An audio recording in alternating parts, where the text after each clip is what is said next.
The Reset podcast is sponsored by Bose. With my new Bose QC35 headphones, nothing gets between me and my music. The noise canceling is world class. They're completely Bluetooth, so there's no wires. The sound is amazing. My producer and I love these so much that we use them to record every single show. For more information about Bose QC35 headphones and other Bose products, check out Bose.com.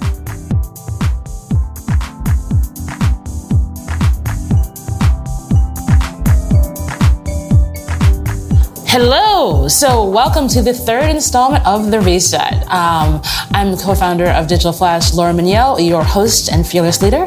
The goal of this podcast is always to get some of my good, smart friends who are doing interesting things in marketing, business, nonprofits, even somebody from government, talking about what's cool in their industry, what's not cool in their industry, and how it can be reset.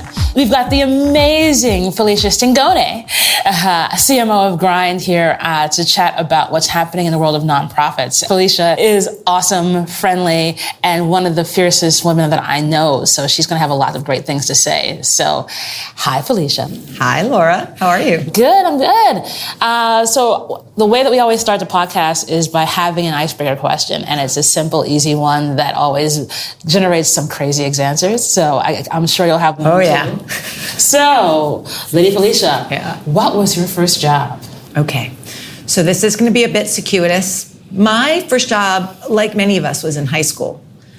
So the minute I could get my working papers, I got a job. And it was in retail, just because that's who hired young girls. So I got the retail bug. Very early on, I worked for a really amazing entrepreneurial woman who was great at merchandising and had left a big department store to cast off on her own and start in the business. And I loved it. And when I got to college, I also had to work. So I got a job at Ann Taylor, not realizing that I was about to get the 4 best years of training of my entire college career. So at Ann Taylor.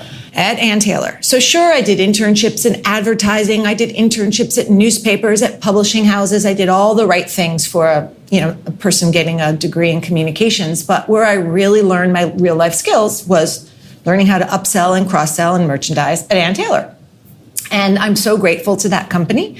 As a result, I got out of school and got my first real job at Liz Claiborne, and it was a soul-sucking marketing job where I literally published one report every day. That was my whole job.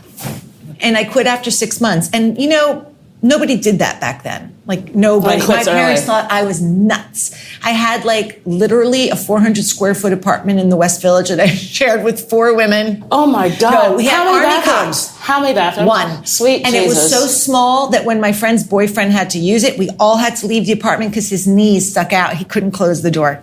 It was a Gottlieb apartment in the West Village. It was such a slum. What? But we were in the middle of everything. How was that even legal? Oh, I doubt it was legal. Okay. Who cared, though? Yeah. Anyway, so my point is, I know that right now there's a lot of talk about millennials leaving their job. I mean, and not to disparage millennials, but, I think that certain people have always left jobs before their brains and souls were sucked out. So it's not something new. It's just a little bit more. It's not something new. I think it's just a little bit more. It's more socially accepted. Well, it's more socially accepted, but it's also kind of different because you'd been working before. You knew what you could take. I never thought about that. Yeah, I mean, I find a lot of this when they say, "Oh, well, they just want to go work for a startup and make $1 million and be done with it." No. It's different. You were working before. You'd had jobs. You knew what was a job I loved. Right. Well, you knew what you liked versus what you didn't like. You knew what you were good at versus what you were bad at. But also you knew what you could take internally. And when you knew that you couldn't do it anymore, you knew how to walk away. And I think that builds fortitude. Huh. And that is something that you don't see a lot of millennials. So is this like a therapy session? We can be. It can be. I think you're so right. I think your perspective is so on. What I did after that is I knew how to be a shop girl. I knew I was good at it. So I went to Barney's and applied for a job, got a job at Barney's, and boy, was that a different world. And it was so much fun. I met so many amazing people. And then eventually I got pulled into the marketing department because someone looked at my resume and saw that I had a marketing background. So here's the interesting thing. That was the first time I joined a union. Wow. So when I worked at Barney's in sales, I was in the union. My father was very proud. And I was on commission. I made more money probably than I made for like the next 7 years. When I went into the marketing department, my salary went from about 30-something thousand with commission to 11,000. Can you imagine? Oh my Lord. But, you know, I knew that like I had to start applying what I went to school for because my parents had paid, and I knew I needed to figure out. You needed to figure out where the hell you needed to be. I just had to do it. And it was a really, really great job. I worked with Simon Doonan and Pressman family, and I worked with Neil Kraft and all these amazing people, Fabienne Baron, and I met some of my greatest friends, and it was amazing. It was great. Awesome.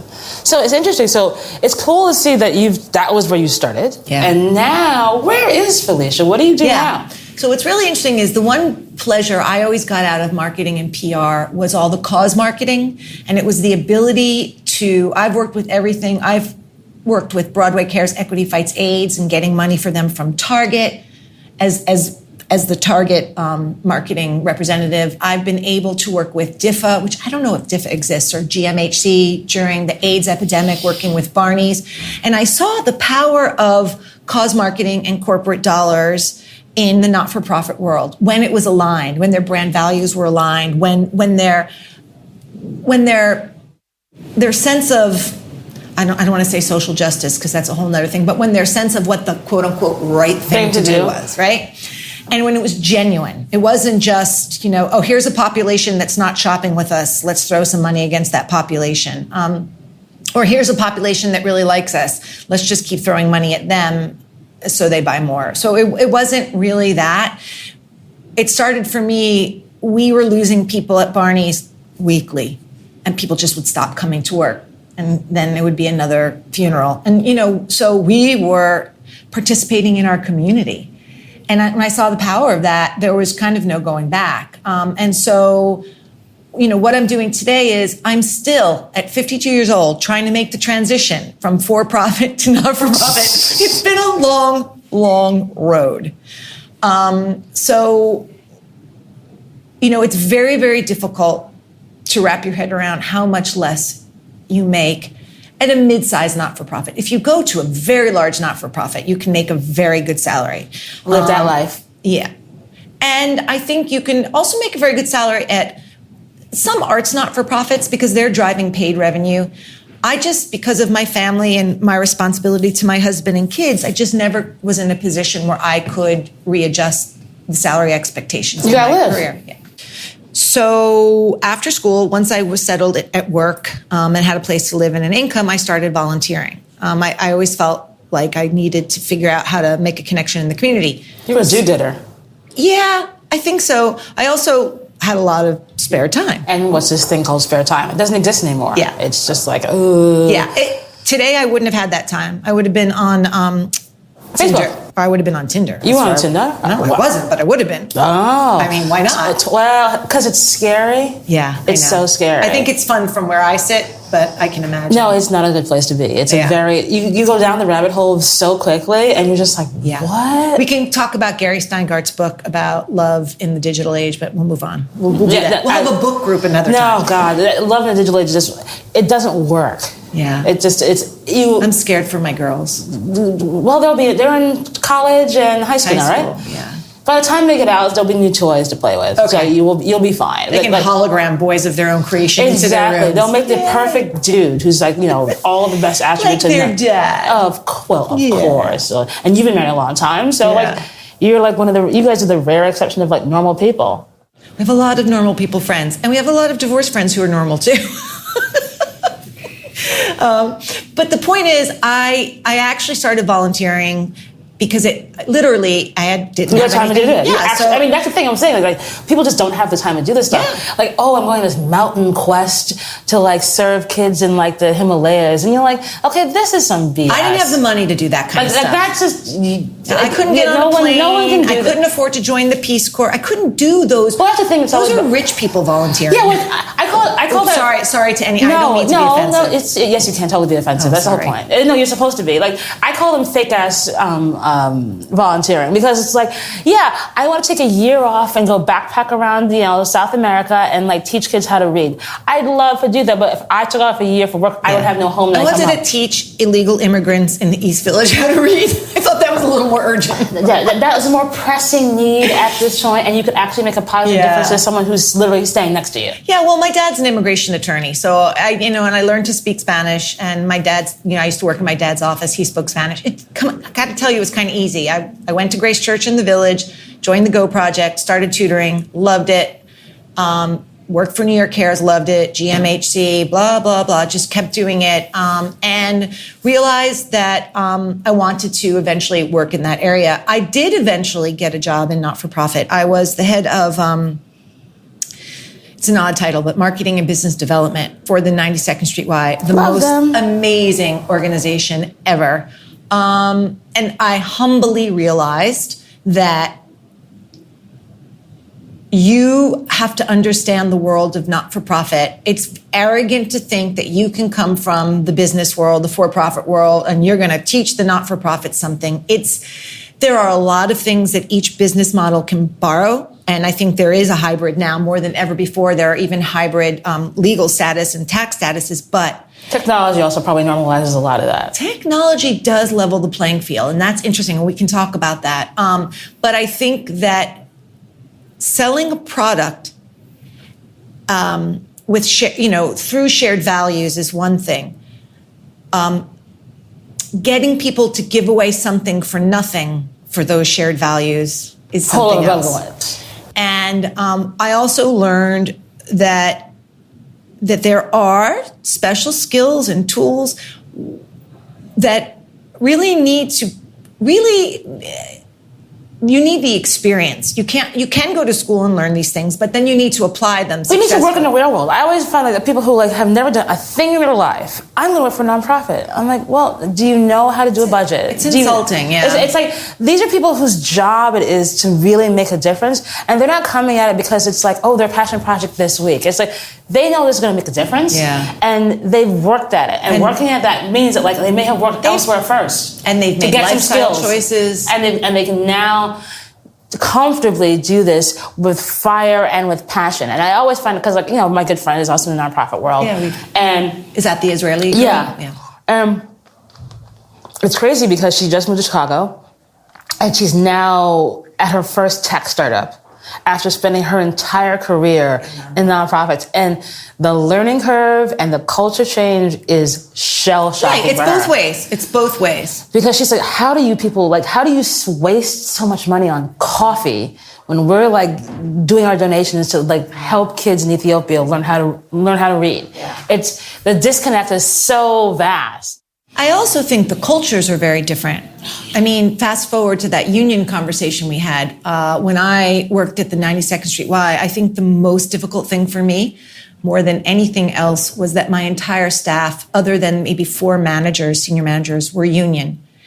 And I had 33 people in my department, and I was really naive as to what it meant to manage 33 or whatever, 29 union employees.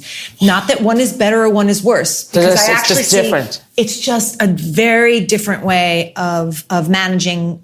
It's just, there is a constant sense that on the part of the employees of not wanting to be exploited. And so in the for-profit world, in an ad agency, people would think nothing of asking you to go get dinner and come back to work at 9. We're working all night. Exactly. Or we're working all weekend. Or I'm sorry you have an 18-month at home. The pitch is on Tuesday. Get your ass on your desk. Unbelievable, right? That's the culture I grew up in.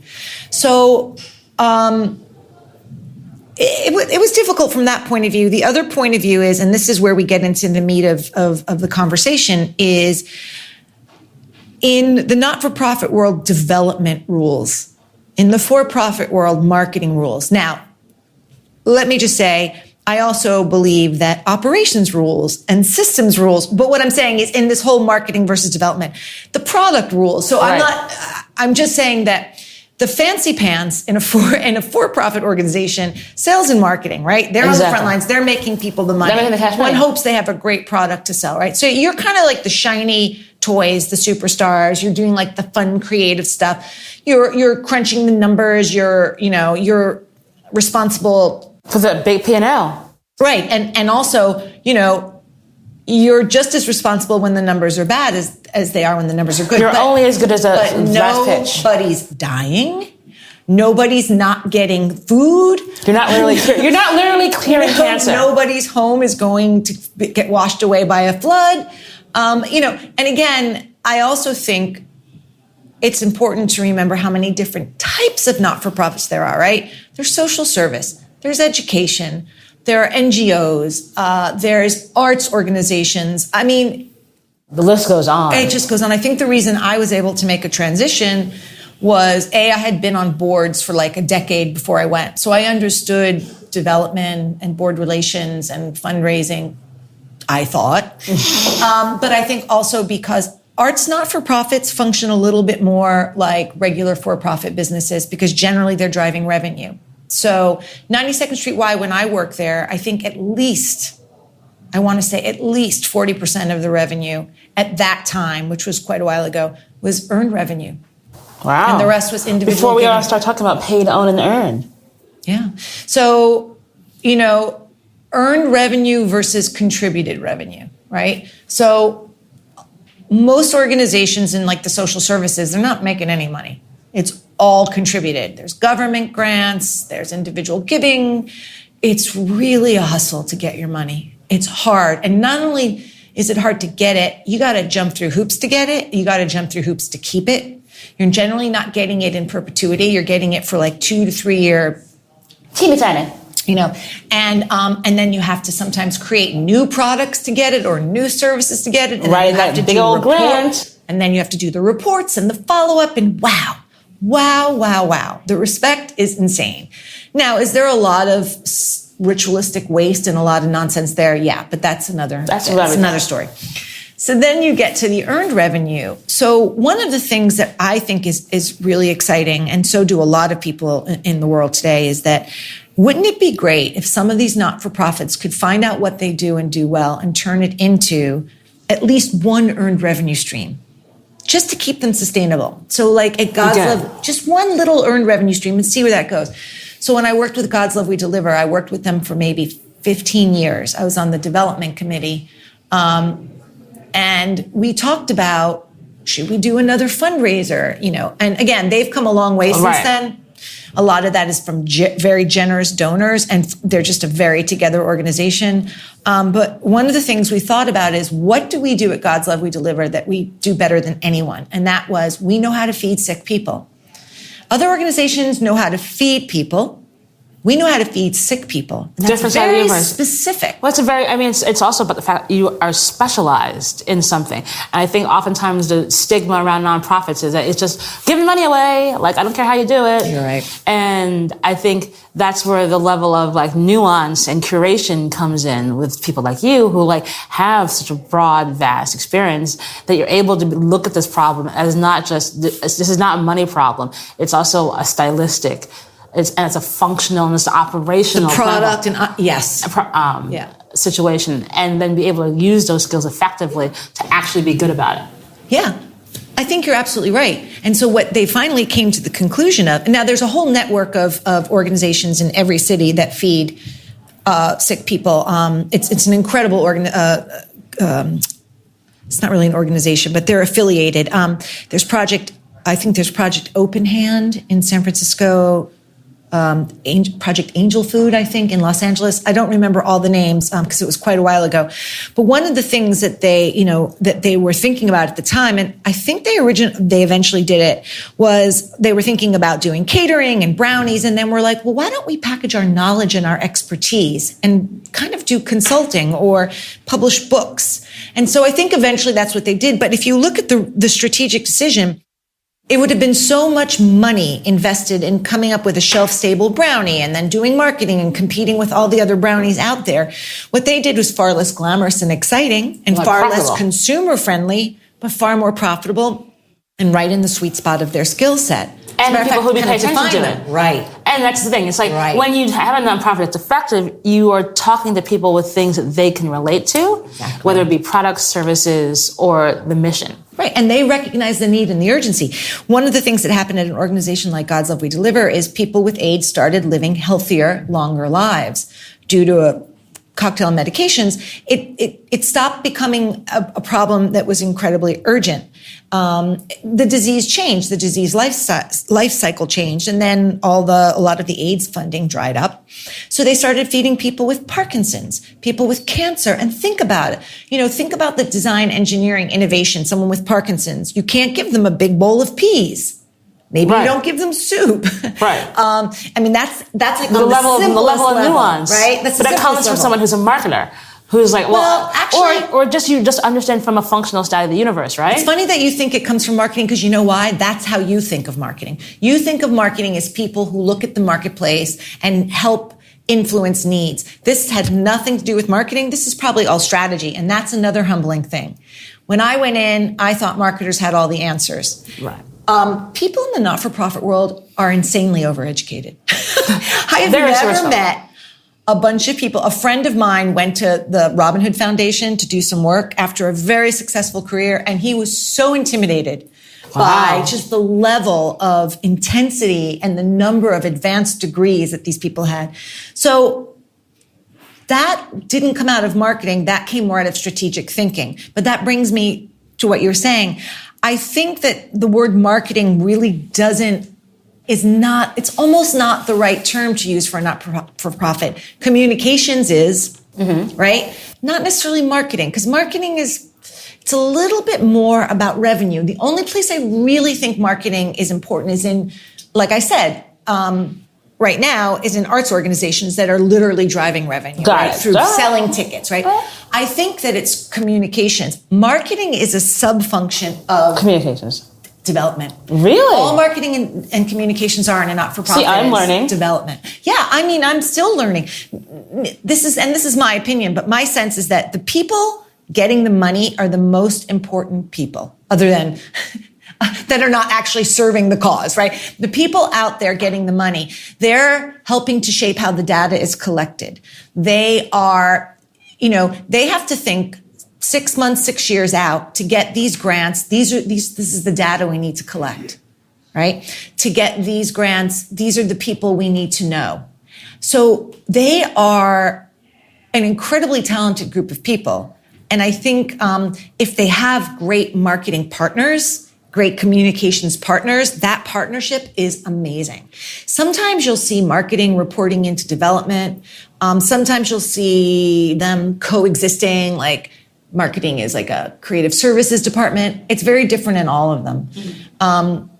But I think the exciting thing is it's all changing. Not-for-profits have always been amazing storytellers, always. And they were always great at collecting data because you can't get money if you can't prove that you're... Where does your dollar actually go? But and you said it earlier, here's where it all gets exciting. Technology. So how is technology resetting this universe? Wow, so many ways. Imagine storytelling with social. So imagine storytelling with these incredible, compelling little pieces of video. You don't have to hire a big film crew now and do it. And then where do you show the video? You show it at the gala. Where do you show the video? You pitch WNET or WGBH and you see if they'll... Now, there's no more Sarah McLachlan singing in the background with the little puppies being killed. Actually, they're out there, but there's more of them. My point is, whatever your style is, whether it's Sarah McLachlan and the puppies, or whether you're Charity Water and you want to show drilling of a well that you can, it doesn't really matter. It's that visual storytelling is now available to not-for-profits in a way, or nonprofits in a way it hasn't been before. You want to raise money for the most exquisite ballet performance ever? Show me a few seconds of that performance. I mean, the power of the visual is incredible. And now I can put it on my own website. It's incredible. You're not waiting for press. It's like, I think you don't have to wait for third party anymore. Yeah, I think it's the fact that like now with technology, it's one instantaneous, but also your reach is massive immediately. It doesn't require anything else. Well, here's the other thing. Your reach is perfectly targeted. So let's talk about this. A lot of times, it's not how many people you reach in the not-for-profit. It's about reaching the people who give a shit about what you're doing and what you care about, right? So I work with WaterAid. I volunteer with WaterAid America. WaterAid is a UK organization that has opened the North American branch. In the UK, they're really focused a lot on Africa. In the US, they're focusing on Nicaragua and El Salvador. So what's most important to them in having a marketing partner is who in the United States cares about bathroom sanitation in Nicaragua? Who in the United States cares about children and diarrhea in El Salvador? I mean, you don't not the sexiest thing, right? And you don't just put up a video to everyone and people start giving. So it's the storytelling and the segmenting, and that's where technology helps. Technology helps in terms of the channels of getting it out there, and it also helps you with all the data science tools out there to find that person who gives that person who gives a shit. Yeah, literally. So I mean, it's so exciting. Yeah, literally, I love that. Actually, we did a campaign, Give a Shit. That was our campaign.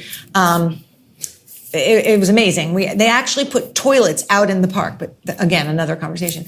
Because there's a National Toilet Day. Actually, there's an International Toilet Day. When is it? I'll find out for you and we'll put it in the show notes. For your listeners. We'll put it in the show notes. Yes. So these two organizations are amazing. So that to me is where everything's become exciting. The low cost of just even what we're doing today, to have this conversation right now and to be able to share it to whoever gives a shit. Because quite frankly, I know you have followers, but I'm a little under the radar. That's okay. Not so much. Not much longer. But, and then the other piece of the technology, so anyway, to put this out there, the other piece is the collecting of data. And the slicing and the dicing and then the visualizing of the data. I mean, what we can do now with data innovation, with data graphics, I mean, it's amazing. Game changer. You used to have to use so many words to simply say, it's sort of like if you give a girl a cookie. If you keep a girl in school past 12, here's, and I think maybe the UN Foundation or the World Food Organization did this whole cute video. You must have seen it, Girl Power. If you give a girl a cookie, or no, excuse me, it wasn't a cookie. If you keep a girl in school, here's what happens. Right. She gets pregnant later. She can better take care of her family. Eventually the entire community benefits from it. I wish I could remember the entire conversation, but yeah. So the point is, because they could put that video up, they were able to really stir some real attention. The other thing is, like I said, data collection. So it's CRM. So this CRM it does wonders for knowing who your donors are, understanding what matters to them, slicing and dicing the lists, and getting out very targeted messages. So I think that there's so many new CRM platforms out there for not-for-profits that are industry specific. I was at the Dreamforce conference in San Francisco, and it's actually kind of a crazy story, but 2 years ago I went to my first time going to Dreamforce. One of my dearest friends works for a well-known nonprofit in Chicago. I hadn't seen him in like 2 years. And I'm watching Hillary Clinton give the keynote at Dreamforce, and I tweet out, and it's just connected to my Instagram and Facebook, that I'm there. Turns out he also happens to be there. And I was like, dude, what are you doing here? He goes, well, my nonprofit uses Salesforce. It's what we use for our CRM. And it blew my mind that here was this nonprofit. It's a school organization in Chicago. They help with a ton of different programs, but they were getting all Salesforce enabled and certified, so that they could essentially track the donations better, really track the progress of their kids better, but also track that conversation about who's donating, who do they have to go back to, who do they have to keep doing back to over and over again. So it's Salesforce has a not-for-profit module that's amazing. I'll tell you, I am on the board of two not-for-profits, the Brooklyn Youth Chorus and the Children's Museum of the Arts down in like the West Soho. And a team of us did all their rebranding. And, once the rebranding was done, we were like, well, now we have to work on CRM. It's not sexy, but it's what we need. Each of these organizations had a CRM for the museum, and then a separate sort of CRM that was like Tapestry, that was just for donors. And so their patrons or their everyday users were not in the same database as the people supporting them. And this is not uncommon in the arts world. And I think now that's all changing. Now we're going out for grant money and money specifically to build these integrated CRM systems like Salesforce. And there are incredible for-profit companies, again, technology companies that are solving the problems of not-for-profits and doing a really great job and doing very well. So it's a really exciting amalgamation of for-profit and not-for-profits coming together for purpose, for mission and purpose. And I think, especially with millennials, I think all business will slowly move that way. You think about B Corps and conscious capitalism, and it's not a bunch of hooey. I've never actually used that word. My problem I've seen a lot with a lot of nonprofits is that it almost is standoffish in the way that they sometimes deal with folks, where if you're not giving X amount, they want to hear from you, or if you can't give your time, they only care about is you giving them money. They don't want your time.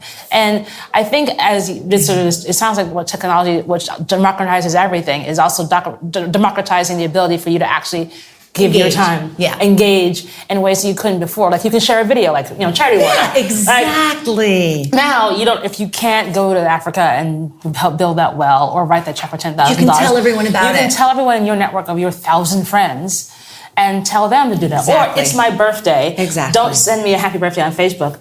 Give me $1. Exactly. And there are all kinds of apps and things being developed for this. It's so exciting. I mean, the thing about helping is most not-for-profits really can't take volunteer work or even pro bono work. Didn't realize that. For a variety of reasons. Sometimes they don't have the capacity to manage you. There's liabilities.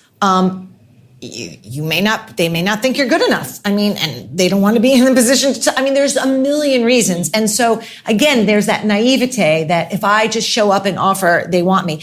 These are people who really care about what they're doing and they want, It's serious business, it's not for the faint of heart. I love when you use your accent. So I do think what's important to understand is, yes, now we can all participate in some way. Absolutely. And I think that, the pendulum swings really far in both directions. There is a lot of bullshit going on. There's a lot of lip service, but it'll level out. I think people have to learn and respect one another. I'm noticing that a lot of the masters in not-for-profit management are kind of going away and they're morphing into I kind of feel like there should be an MBA for not-for-profit as opposed to a master's in nonprofit management. I think it should be a track that you take. Because you need a bunch of skills. I don't think management's one thing, but you need these sales and marketing skills, you need these technology skills, Absolutely. You need these communication skills. You need to understand staffing, you need to understand organizational behavior.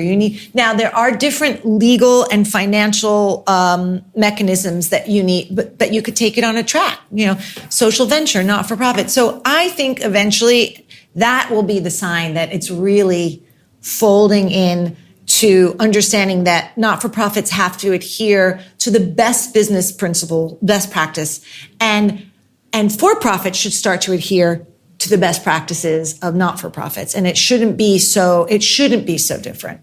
Who do you think is doing it well? Wow, there's a lot of people doing it well. I think Charity Water taps the latest in technology well. I'm not as familiar with their operations and how they use the money. I know a little bit about it.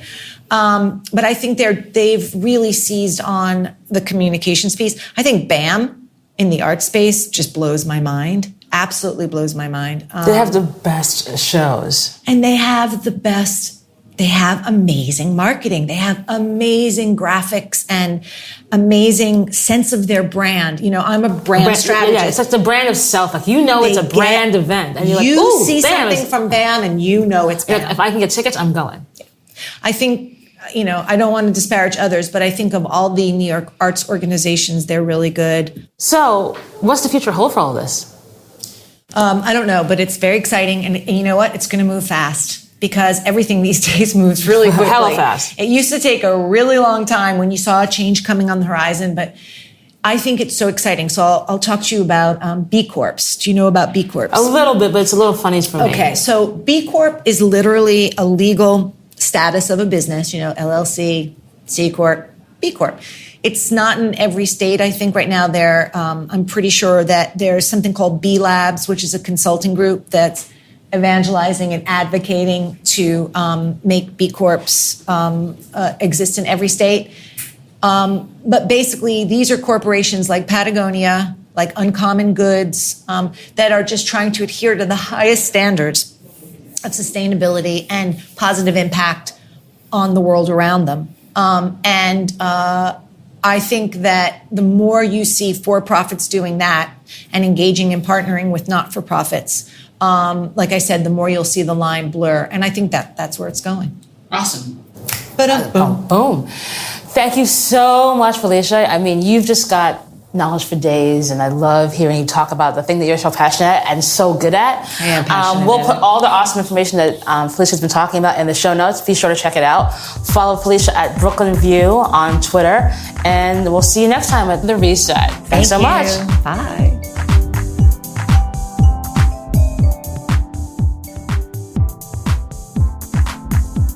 The Reset podcast is sponsored by Bose. With my new Bose QC35 headphones, nothing gets between me and my music. The noise canceling is world class. They're completely Bluetooth, so there's no wires. The sound is amazing. My producer and I love these so much that we use them to record every single show. For more information about Bose QC35 headphones and other Bose products, check out Bose.com.